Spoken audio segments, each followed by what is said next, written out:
Right ఇక మరో breaking news చూస్తున్నాం. ఆరోగ్యశ్రీ సేవల పెండింగ్ బిల్లుల కోసం ఏపీ ప్రభుత్వం 203 కోట్ల రూపాయలు విడుదల చేసింది. అయితే 1500 కోట్ల బిల్లులు పెండింగ్ లో ఉండడంతో ఇవాల్టి నుంచి ఆరోగ్యశ్రీ సేవలు నిలిపివేస్తున్నామని హాస్పిటల్ అసోసియేషన్ నిన్న ప్రకటించింది.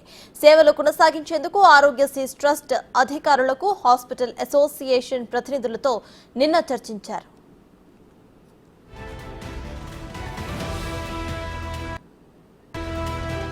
సేవలు కొనసాగించాలని కోరారు. త్వరలోనే పెండింగ్ బిల్లులు చెల్లిస్తామని హామీ ఇచ్చారు. గతంలోనూ ఇలాగే చెప్పినప్పటికీ బిల్లులు చెల్లింపులు జరగలేదని హాస్పిటల్ అసోసియేషన్ ప్రతినిధులు తెలిపారు. సేవల కొనసాగించేది లేదని తేల్చి చెప్పారు.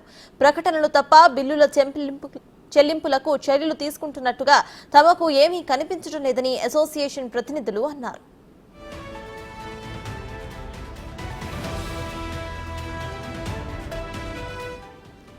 దీనితో ఇవాటి నుంచి ఆరోగ్యశ్రీ సేవలు బంద్ అవుతాయని అనుకున్నారు అంతా. కానీ ప్రభుత్వం హుటాహుటిన 203 కోట్ల రూపాయలు విడుదల చేసింది.